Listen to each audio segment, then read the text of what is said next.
Hello, everyone. Thanks so much for joining me this Friday for Big Man We Dram.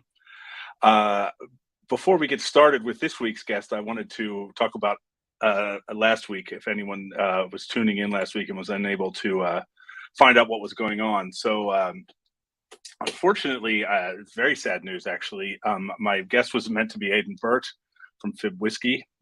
He stopped responding to me a few hours beforehand, as you know, if you were here, and I wasn't able to get any contact. And as most of the whiskey world now has seen, he actually died that day. It was very, very sad. He was only 29 years old, and really just at the beginning of what was showing promise of being a really amazing whiskey journey. And they had just released their first whiskeys a few months ago, and I was so excited to talk to him, but it was so very sad. And I've nothing but the best for him and his family and his friends and the company. And I actually got to speak with his business partner this morning, and I know that they're planning some really special things in Aiden's honor. And I never got to meet him, but a lot of people since then have told me, wonderful things about him and his palate, and how, despite having a lifelong disability, he was able to develop skills in other ways, and had an absolutely amazing nose and palate, and was really looking forward to sharing that with the world, and was hugely enthusiastic about it. So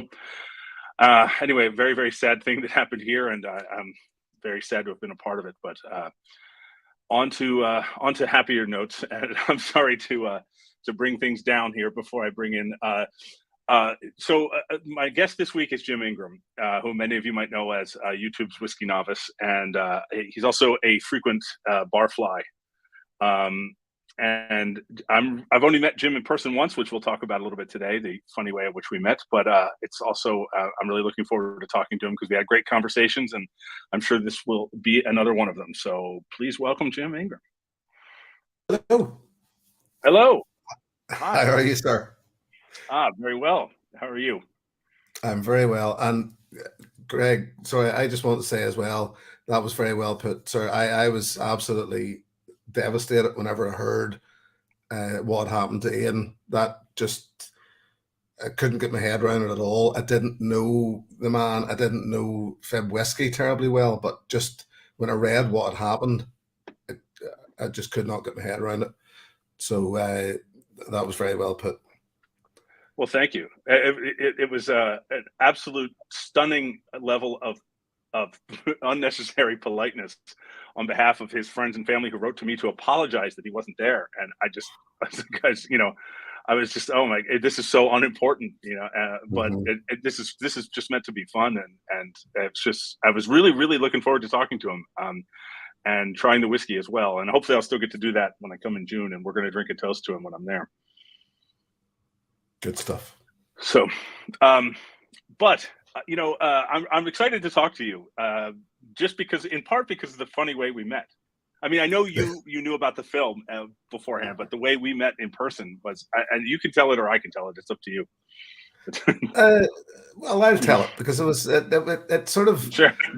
uh, I know it came through. I heard it first of all. I heard your name mentioned by Sarah Kennedy from McConnell's Whiskey in Belfast, and when Sarah said "Water of Life" for coming to the shop, they're filming something. A guy and she did mention your name, and I thought to myself, and I'm not like really blowing you up here. I'm trying not to, but whenever she said your name, I went sort of the Greg Schwartz, and I think because most of these people don't, or most of the people in Ireland don't necessarily dip a toe in Scotch whiskey, the Water of Life film probably didn't necessarily crop up to these guys. They didn't know really what it meant to us, really, as barflies and people that So when you were standing on the corner of the street and I went to open the shop that morning, I I was a bit I was a bit starstruck because it was like it is him, and Go when you come on. into the when you actually come in there and it was a case of yep, and it was so good to talk to you and Fawns and the guy, and it was just everything was so organic. It all seemed to work so well. Yeah, it was it was great, and um, It was very funny, just because our little film, we don't get recognized in very many circles, but this was a great circle. This was a perfect circle for it. And it was it delighted me. Just because it's good. Yeah, like I was really amazed. A quick thing about me, because I'm going to get me out of the way and talk about you in a minute. But a quick thing about me is a lot of people who watch this know I was an exchange student in Glasgow, but I also lived in Dublin for a year, and I've been all over Ireland loads and loads of times. And this was the first time that I was in Ireland since we made the film.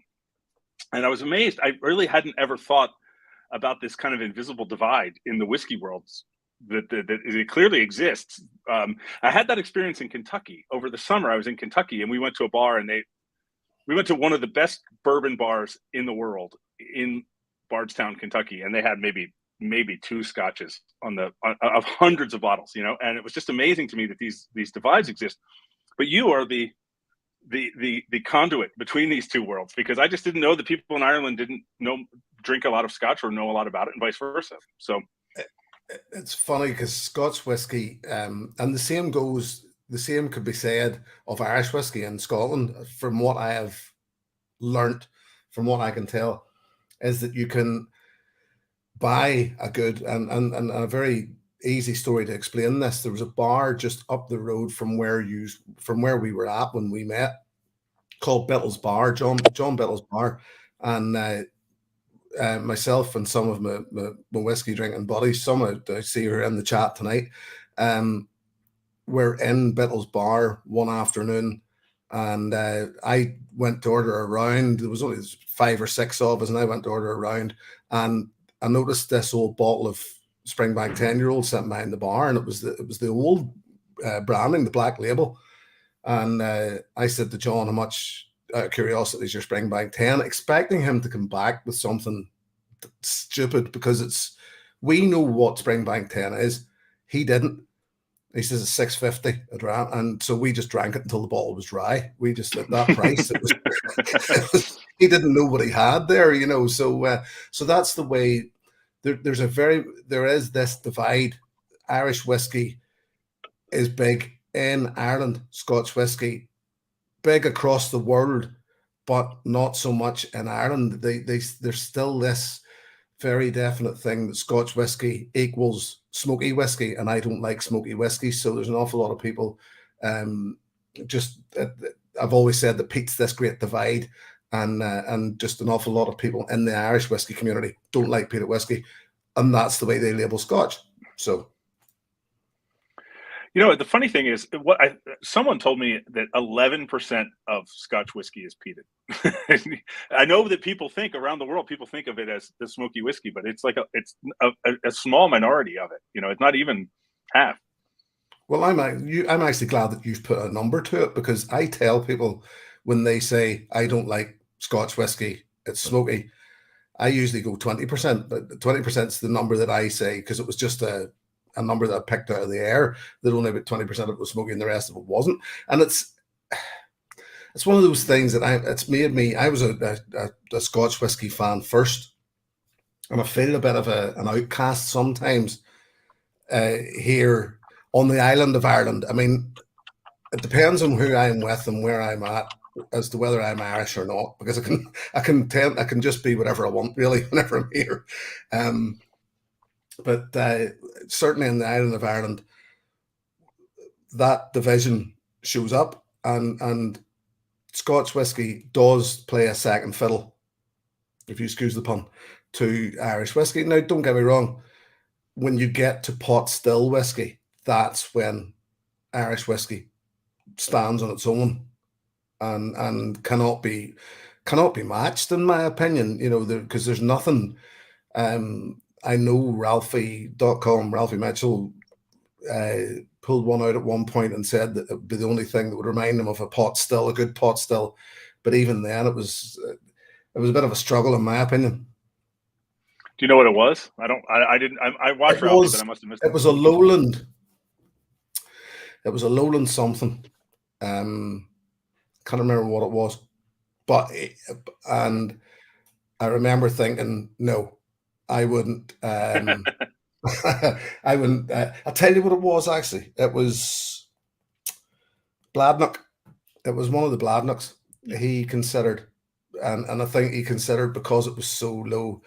And I mean, the thing about it being, remembering that Bladnoch was actually once technically Irish. It was owned by Dunville's. It was owned by Royal Irish Distillers back in the early 1900s. So this was one of those cases where Dunville's had an Irish whiskey and a Scotch. There was a Dunville Scotch whiskey, and it was Bladnoch Distillery that they were putting out.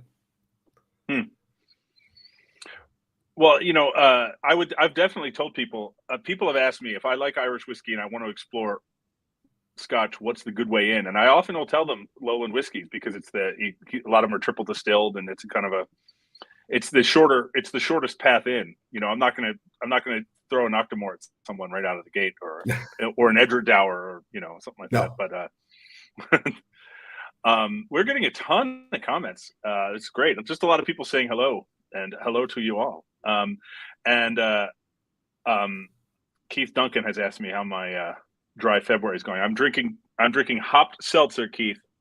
So it's going fine. I'm looking forward to the end of February, but it's going fine. I did a dry January last year, 2022. I did dry January, and I swore I'd never do it again. Never again. Well, I just did this tour of Canada with the film, and it was a robust experience on the whiskey front, to say the least, especially the Victoria Whiskey Festival, which I highly recommend to anyone who ever gets a chance. If you want to take a 3-day whiskey festival and distill it down to 4 hours and then a lot of people seem to try to consume 3 days worth of whiskey in that 4-hour period. It's pretty insane.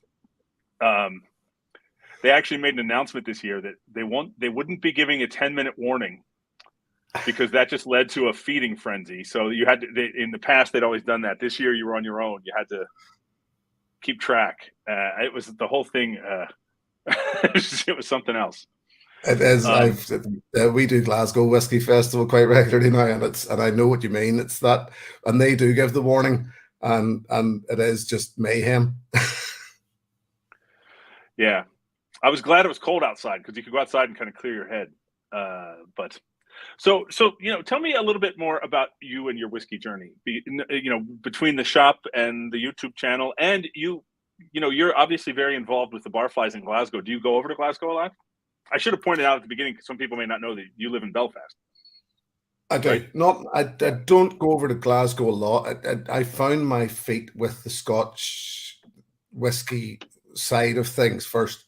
So roughly, what was it, 2018, I was, going back, I know it's another excuse that I use, going back to my late teens, like an awful lot of people. I discovered bourbon and via Guns N' Roses and things like that. And that's why I think there's an awful lot of people our age that would use that as an excuse.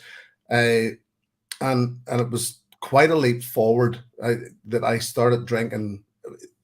There was always sort of Bushmills in the background, or a Scotch blend of some shape or form. My father was always a famous grouse man.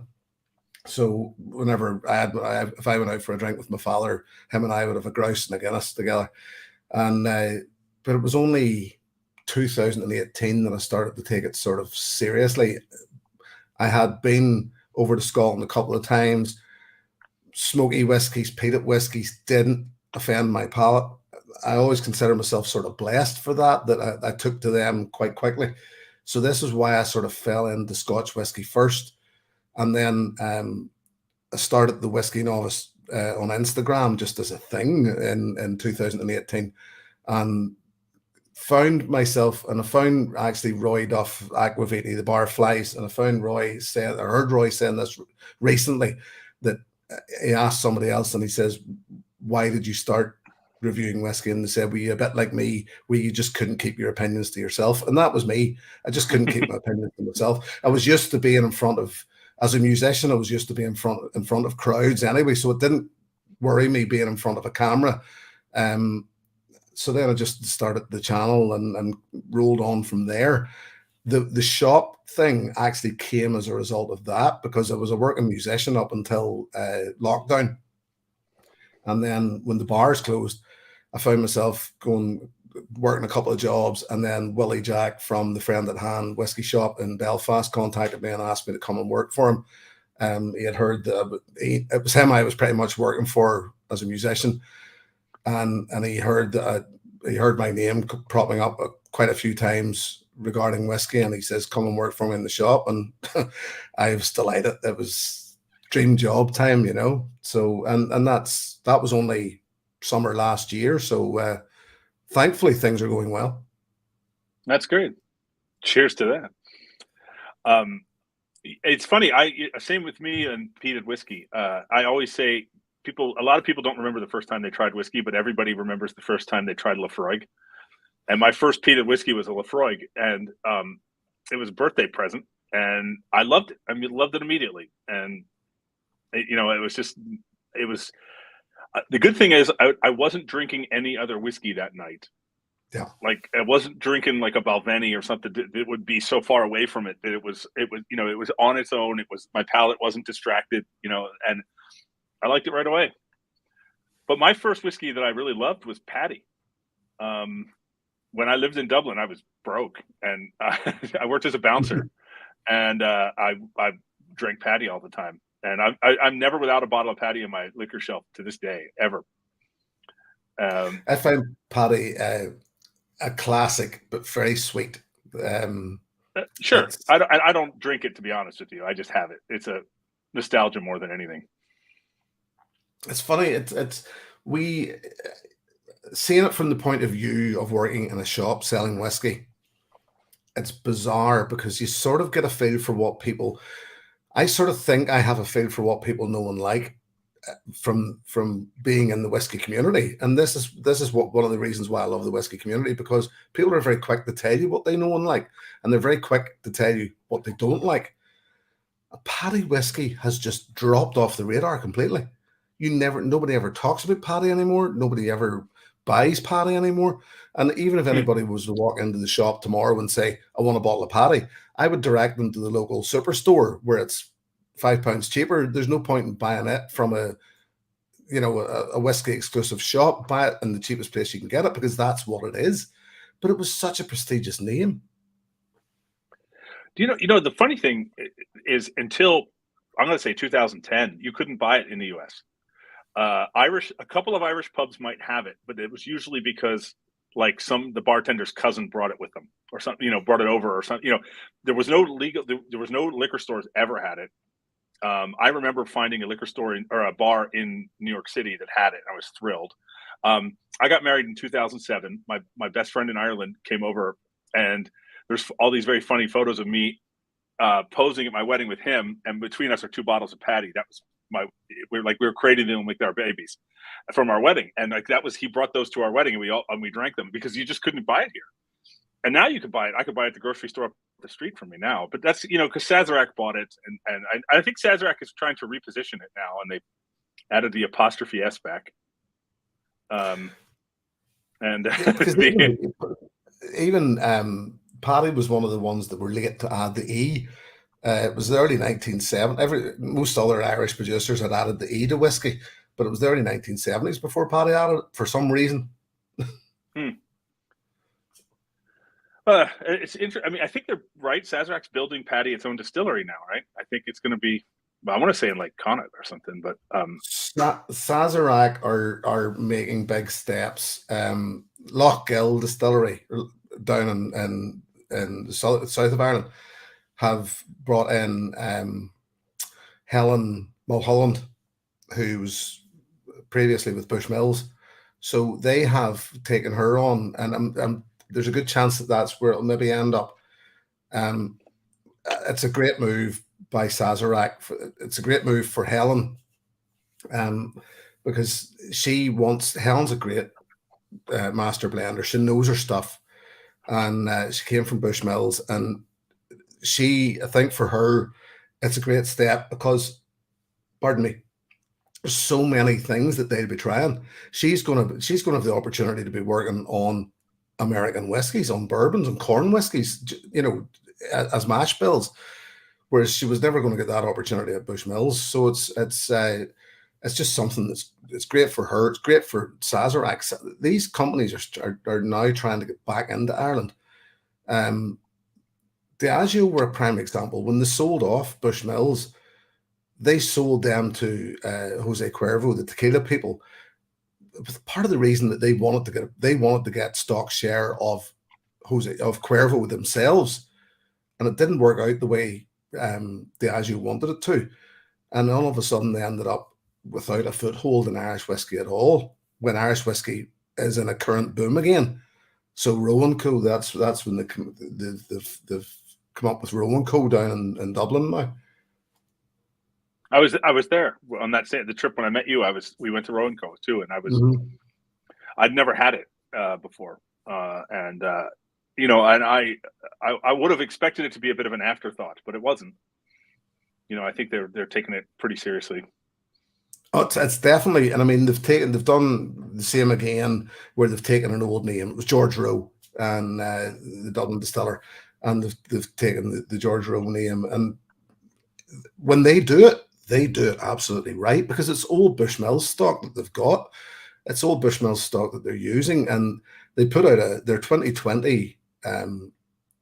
They do this one release for each year, and they did this 13-year-old matured in port casks, and it was fantastic, absolutely fantastic, and a stupidly low price as well that they put it out for. So it's when, as I say, when they do it right. But that's Diageo. When Diageo do it, they do it right. When they keep their prices right, they know what they've got. It's funny, when we were there, we drank a distillery exclusive at the bar that was finished in an IPA cask, which my instinct is to dismiss that, even though I like IPAs. But what they told us before we tasted it was we wouldn't have expected this going in for this finish, but it somehow soured the whiskey. It almost drinks like a sour ale whiskey, and damn if it didn't fit that bill perfectly. And I was blown away by it. It wasn't the best whiskey I ever had or anything. It was just really unique and really different. And I tried to buy a bottle, and they were like, "Oh no, we don't have it. It's gone, and we'll never do it again." So they just literally had a bottle left at the bar, and so but that's just let it go. And the thing to remember is that a lot of these Irish distillers now, because they're and Rowan Co are a prime example, that it's still not technically their product. It's as I say, it was a holdback from Bushmills. They're all putting these noisy finishes on their spirit to try and differentiate it to try and make it feel different from each other's. And this will be the great thing going forward. I always describe Irish whiskey as being in a stage of puberty at the moment. That stage will change eventually. Obviously that they will grow up, and I can't wait to see what happens in the next 10 years with these new distillers, because it will be their own spirit that has been matured. And even the distillers themselves are saying, because we haven't, that's one of the great things about working in the shop. I get to speak to these people regularly, and they're saying, we can't wait to move away from these noisy finishes. Their spirit can speak for itself. Yeah. And it's funny. Okay, so quick backstory. This, but other people may not. The reason I was in Ireland is I was actually helping make Carrie Moynihan's podcast, Barrel Room Chronicles. She's doing a video for season 2. She's adding a video component, and we were there shooting that with her. I was planning to make another, we're planning to make a series of films with the Water of Life, and Irish whiskey was always going to be one of the next ones we did for obvious reasons. And I was blown away by how much, you could feel the creative energy everywhere we went in the whiskey world there, like just absolutely crackling with ideas and new things. And it made me really excited, because I was like, well, with the Water of Life, we told a story about something that had happened. And if we do this in the next couple of years with Irish whiskey, we can tell it sort of as it's happening. It's still, I can't keep up, to be honest with you. Like with the releases and the distilleries, and and it's a fun way to not be able. It's like running downhill too fast. You want to try working on it? 'Cause I can't keep up, and I think I'm keeping up, and then somebody comes in and says to me, "Have you got? Do you have?" And then they just rhyme off something, and I'm going, and there's two of us working in the shop, and we're literally looking at each other, going, "Never heard of it. How could you not have heard of it?" And they'll go through the history of this, and I think we're embarrassed almost because it's just happening so quick. And this is another thing that happens, and is always happened in Irish whiskey, was the bonding side of things. The fact that these bonders were there. So there's no distillery.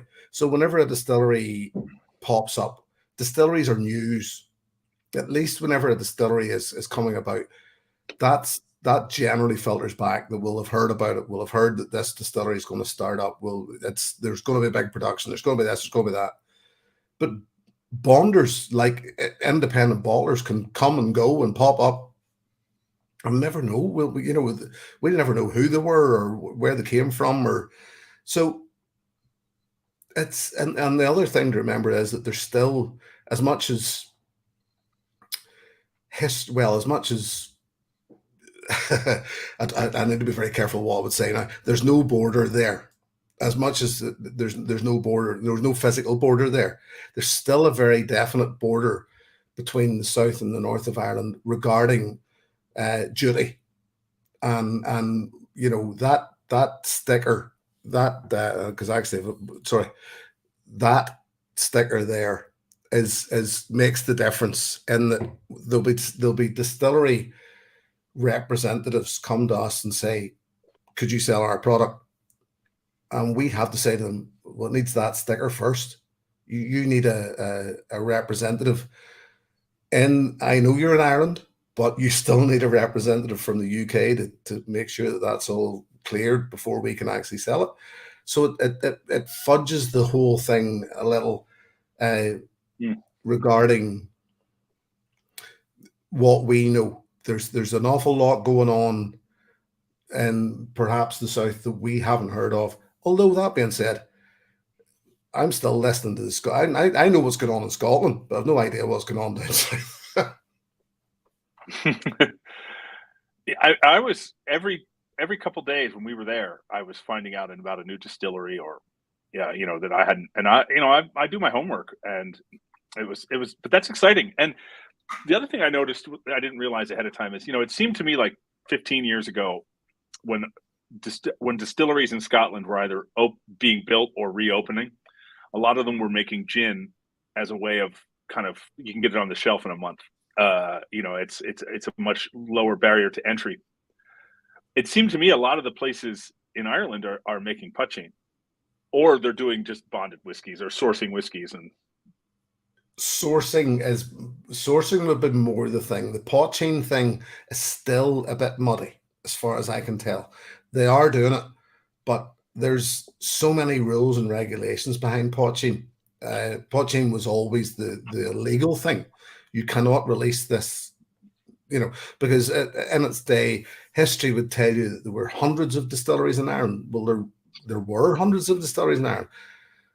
Probably if you wish to look, and I'm not suggesting that this is, but there's probably still hundreds of distilleries in there.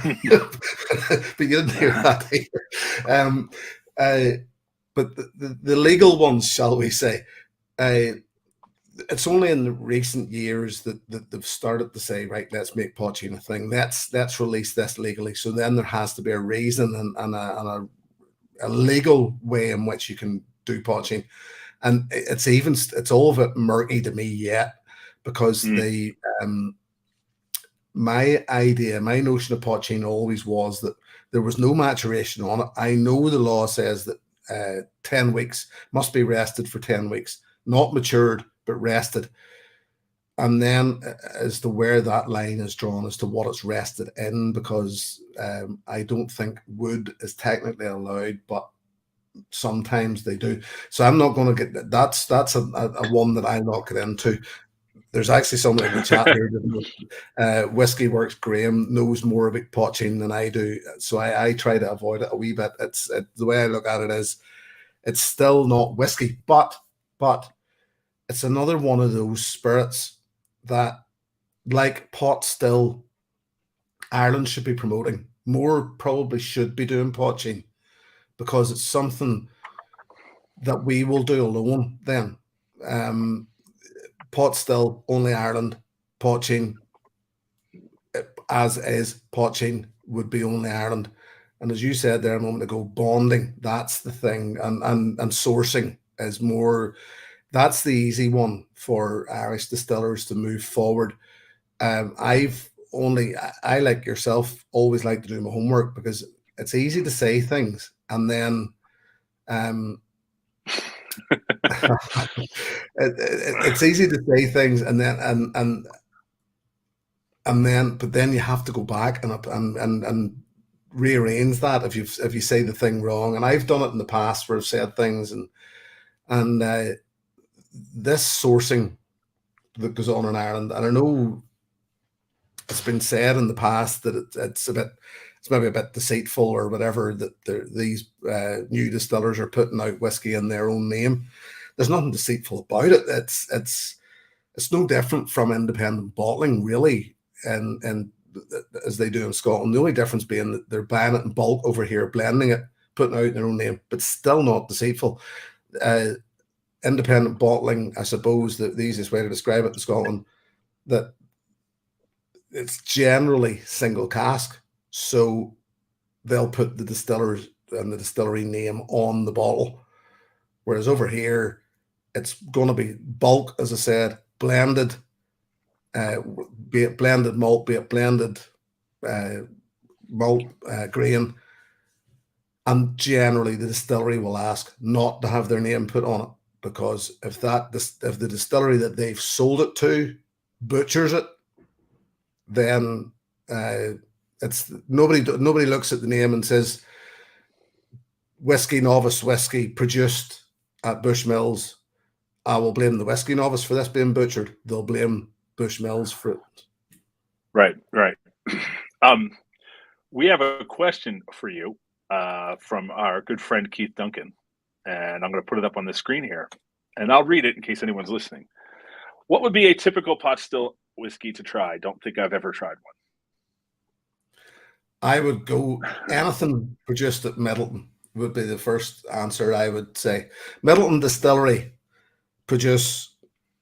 I'll not go too deep into this because it would just eat up the next 25 minutes. Middleton Distillery produce the best pot stills in Ireland, in my opinion. And my personal favourite is Powers John's Lane, the 12-year-old from Middleton Distillery. I was going to say about eating up 25 minutes. All of those names, Powers, Jameson, Middleton, the Spot whiskies, Redbreast, all under that same umbrella of Middleton Distillery.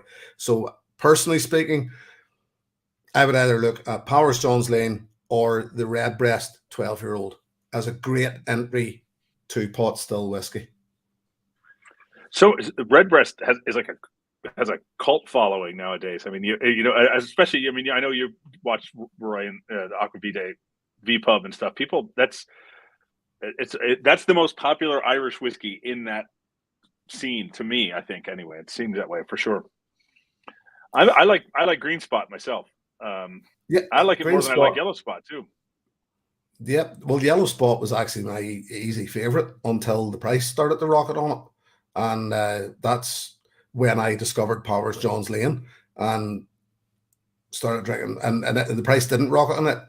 And to me, it was on a level with the Yellow Spot. So, and even those Green Spots, for me personally, the standard Green Spot starts to fall a little short once you start your pot still journey. It starts to drop a little. But they've got two wine finishes on the Green Spot, the Chateau Montelena and the Chateau Leoville Barton, which just change it up completely. Yeah. I've had the Chateau Montelena. I haven't had the other one, but yeah, it's phenomenal stuff. We've got another question for you from Fiona Beasley. The poutine is becoming more popular overseas. I've seen a rise in interest in even some bottled. What are your thoughts on this trend? While you drink that, I'll say something about that, which is, we were there. We were shooting at Bar 1661 with Dave Mulligan, and he's sort of the shouting from the rooftop about poutine, and there's a whole sort of poutine cocktail movement, I guess. Dead Rabbit and all those guys, Mad March Hare, and so. But anyway, I'll shut up. The question was for you, not me. Oh no, you're right, but Greg, you're 100% right. It is. It's on the rise. It's just a bit. It just tastes young and estery to me, as much as the flavor profiles do change with it, depending. And what I love about it is that you're relying on the barley. Then you're relying on the strain. You're relying on the yeast. You're relying on because there's no outside influence from maturation, from wood maturation. The only thing I'm just not a big fan. Even whiskies that are young and estery don't do it for me. That now Waterford are a good example. That Waterford go on about their terroir and how you can actually know what farm, you could damn near know what sound the crows were making the day that barley was harvested. Well, that's fantastic. I love that. Well, then use exactly the same yeast for each one. Use exactly the same maturation for each one. But they don't. They tend to spread that around for each one. Either that, or at least give us new make spirit. Give us the poaching, because that's all poaching is, really. It's just new make spirit. The way they sell it legally now is that it has to fit into these rules of 10 weeks resting, and for me, as I say, it's a different beast altogether. It's technically a different spirit. And I feel like it also, the cut point matters so much more when you're making poaching, because you're obviously not going to kind of soften out the edges with wood. You're not going to let the oak take away, the what should have been four shots and feints. So I've always wanted to try to distill poaching. My friend Kevin and my friend in Ireland and I used to talk about it, but those days are gone.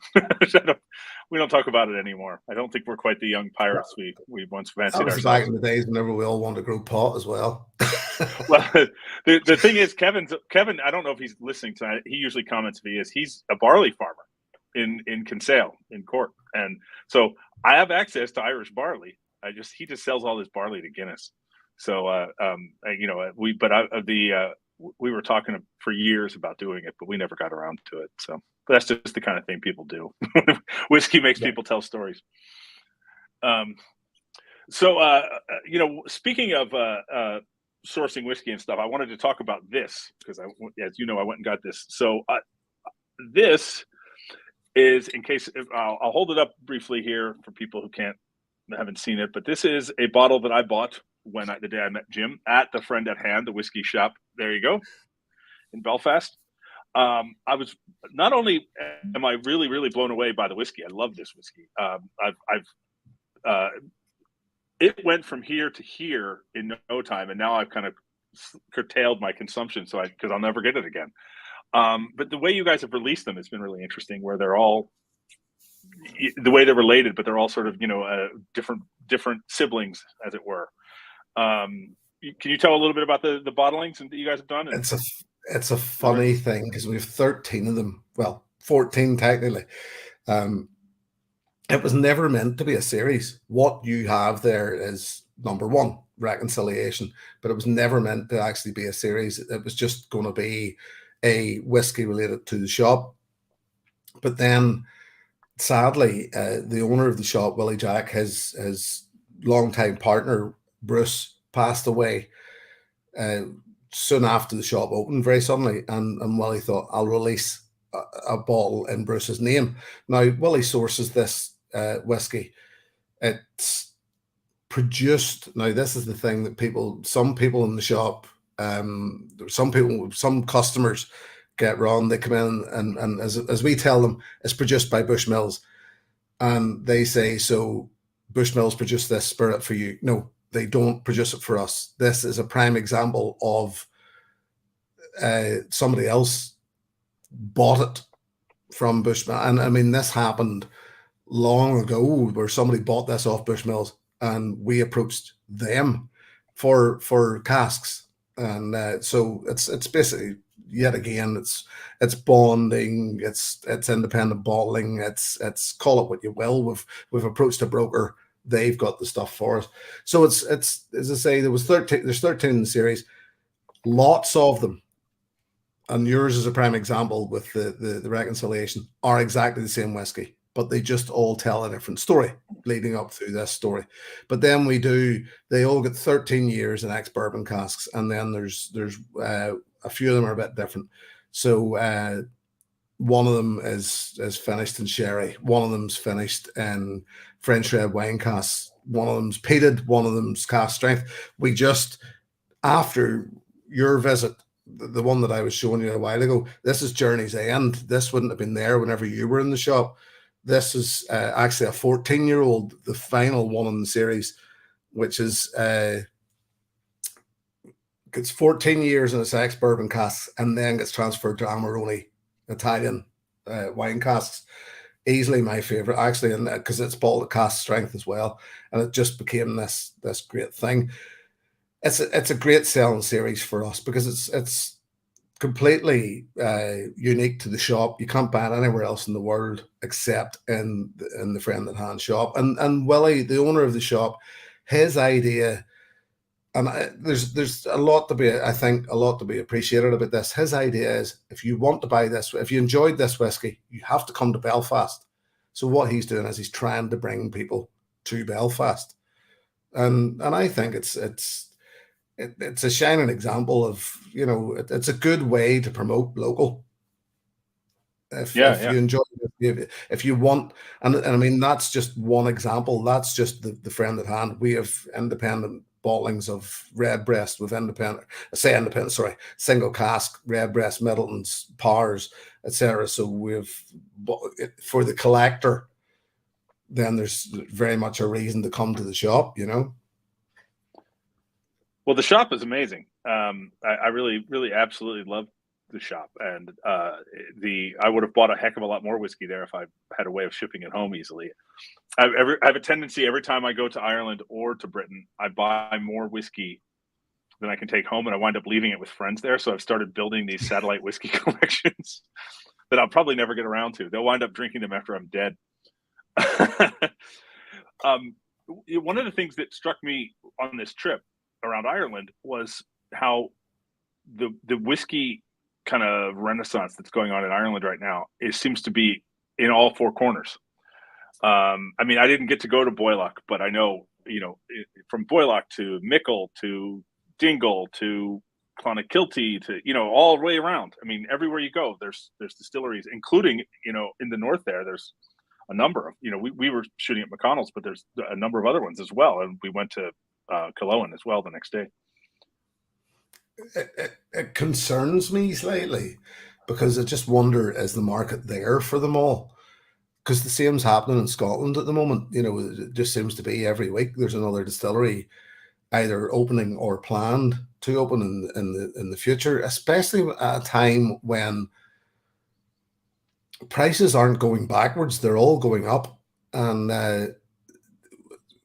I'm just slightly concerned that that it will all fall back on themselves, and because there was a certain amount of this happened in the past.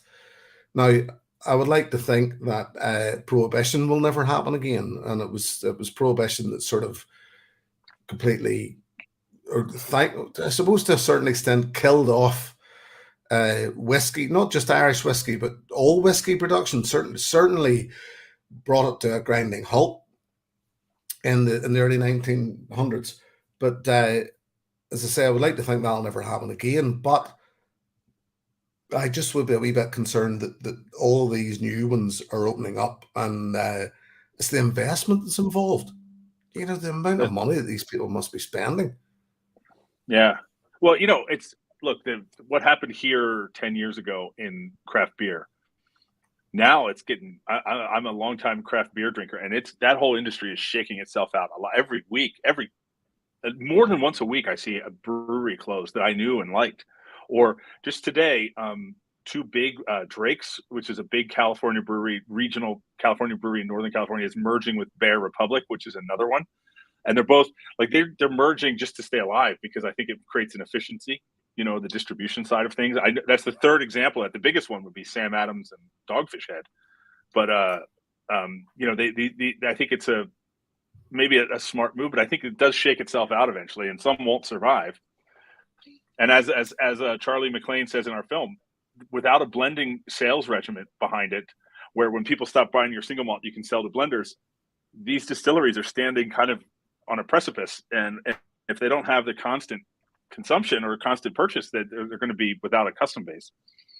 And that's why the Diageos of this world, and why the Bushmills and the Jamesons and they'll survive, because I discovered, I found it very strange that it was a Grant's whiskey. I mean, I've reviewed, I'm getting on 200 whiskies that I've reviewed now, and out of those, it was Grant's as the one that's been viewed most. And this just doesn't make sense in my head, but it's one of those things that, well, it makes sense whenever I realize that it's the populace that are maybe wanting to know what I think. But I suppose to a certain extent, then I'm quite happy that these people are obviously watching my channel, or they're watching a channel, or because I'm not the only person that's ever reviewed Grant's whiskey. But it's got me thinking, are cheap blends in a YouTube world, in a world where people are looking for reviews and everything, they want to know your opinion on everything, cheap blended whiskey as well then. And the thing is, that's the stuff that we'll still be buying. So now we have to be looking for not even necessarily the cheap blends, but the good blends that will remain affordable if this all gets out of hand, and whiskey. Because the thing is that we don't realize, I mean, you've got a great overview, Greg, because you've been here. You spent your time in Scotland. You spent your time in Ireland. An awful lot of people in America, an awful lot of people in India, an awful lot of people in China haven't done that. They don't know what the scale of things is here. It's small still. I've said it before, Scotch whiskey economy, the Scots economy depends on Scotch whiskey. Ireland's doesn't. America is, the whiskey thing is massive in America, but bourbon's still the bigger, it's still that big one there. And the people outside of America, us, we don't get that. It's so it's one of those, it's a huge world. Yeah. And, I think that there seems to be a real appetite for Irish whiskey here right now, really kind of taking off. That's not based on science. That's just based on my observation. I haven't looked at stats or anything. I just feel like there's an appetite for it. And a lot of the people I know who only drink bourbon are interested in Irish whiskey all of a sudden.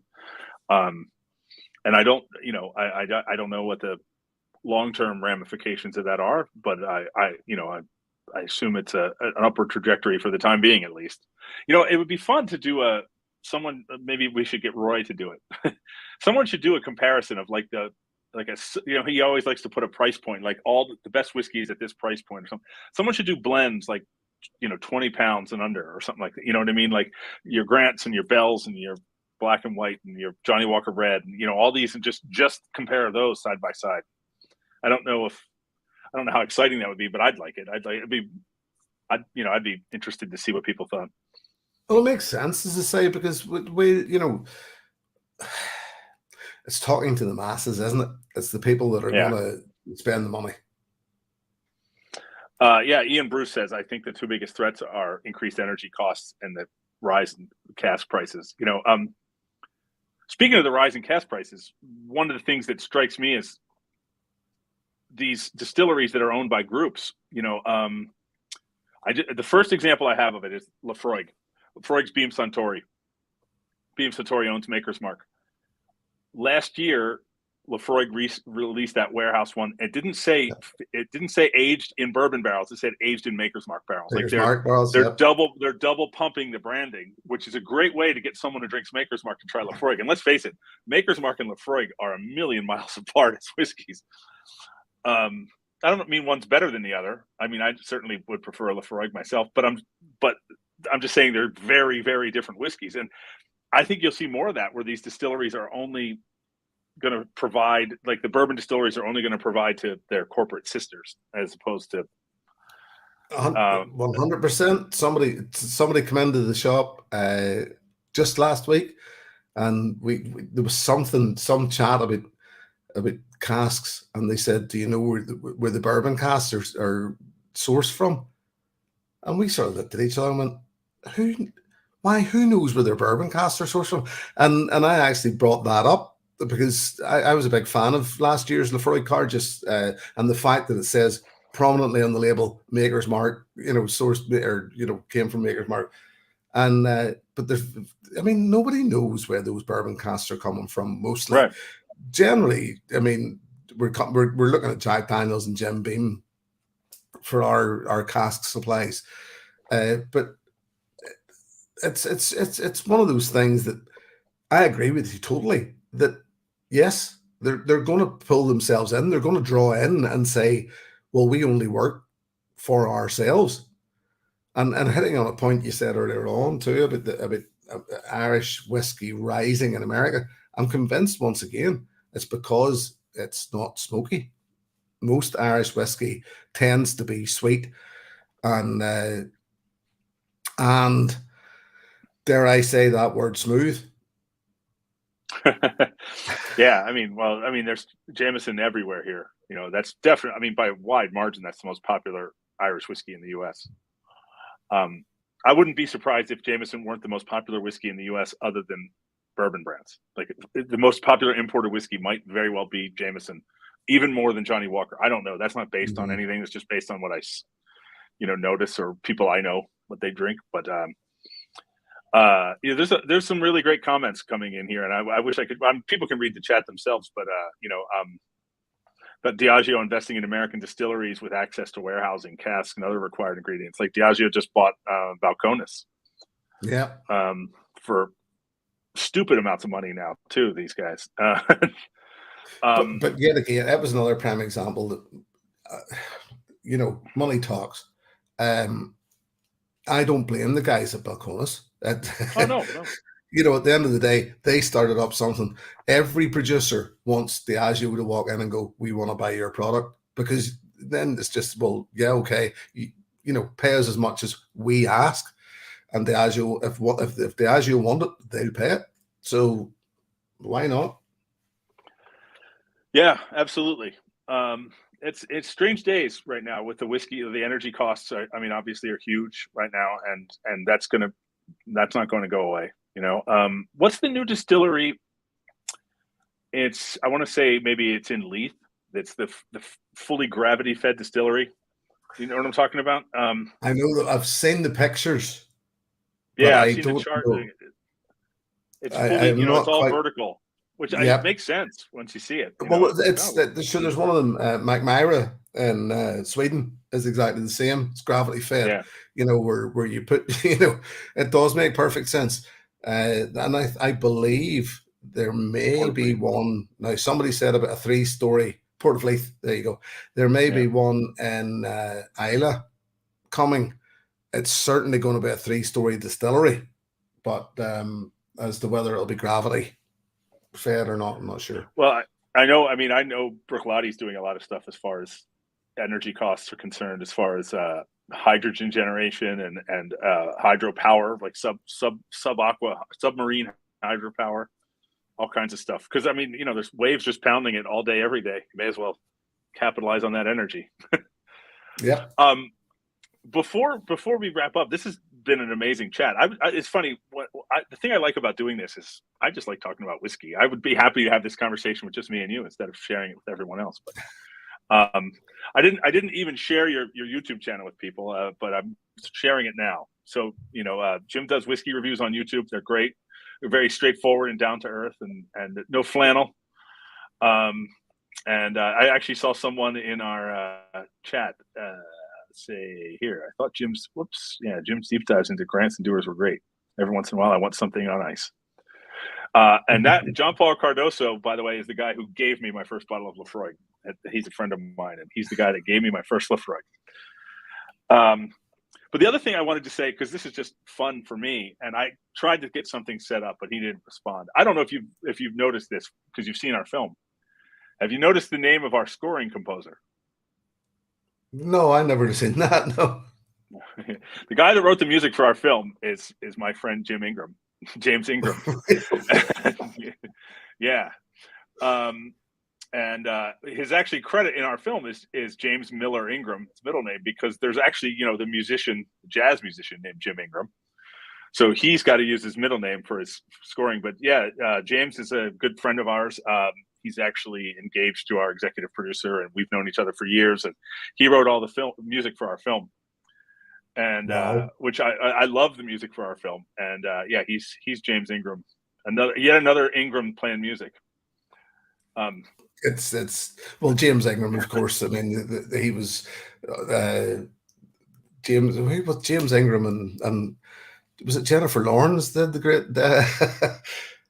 Anyway, yes, some great Ingram's been about. I tried to set this up. I was going to get him to dial in here today while we were and throw a fit that I was talking to the wrong one, but I think he's a bit shy. He thought it was a funny idea, but he's a bit shy, so he didn't show up, which didn't surprise me. But he did text me the other day. I when I sent it to him, he said, "Tell him what up, cuz." Alan McLaughlin. Oh, we're talking about Lefroy. His first Lefroy was Lefroy Select. My first Lefroy was Lefroy 10.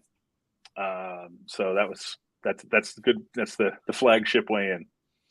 I think it's one of the, as was mine, and it's just one of those, and even it now pales a bit in comparison. I would direct everybody to the quarter cask and just stay there. It's funny. Lefroy is my wife's favorite whiskey, and if you look in our liquor cabinet, there's probably 200 bottles of whiskey, and 199 of them are mine. And she's got a bottle of Lefroy. I have other Lefroys, but which they're all hers too. I'm just joking around, but I'm saying I purchased all but one of them, and every time we go through a duty free, she buys a Lefroy. It's her favorite whiskey. Good. So, yeah. She doesn't drink she drinks gin a lot more than whiskey. She's a gin and wine person, but she does like whiskey, and she likes Lefroy, which is jumping deeper into the pool. You've been telling me stuff that we should probably talk about off screen, but it's just weird. I got married in 2007. My wife's a gin and wine person. She's and soju. You should introduce your wife to soju. I don't know that she's ever had it. Maybe she has. Well, my wife's recently, she loves Korean television, and weirdly, I don't get it at all. And it's introduced her to soju, and she buys herself. So it's just something a bit different. And I think she's got something that I'm not going to drink on her. Doesn't stop her drinking my whiskey, mind you. And she tends to drink the good stuff too. She's got a passion for Springbank, and it's like, could you not have a passion for Crown Royal or something like that?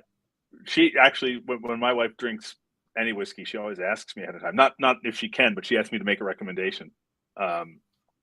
Especially if she's making cocktails. She makes cocktails a lot, and she's been experimenting with a lot of cocktails. And she's been making bourbon cocktails lately.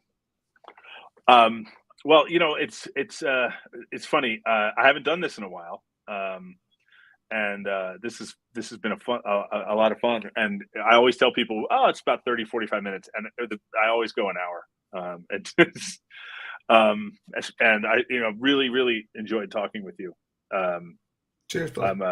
I'm a big fan, and I every time I have my YouTube notifications set up for your reviews when they go live, so I always watch them wherever I am. And look forward to them, and I appreciate your time and your thoughts and your insight it's, you know, I'm still bringing myself up to speed on Irish whiskey, on the Irish whiskey world, and you know, I'm hoping that I'll be back there soon. I'll be in Scotland in June, by the way. Um, and I don't know. This is not worth a trip to Scotland. I'm telling you, just for this. But I'm telling you, if it works out, one of the things I'm going to do is we're working on this film about independent bottling, and we're going to have.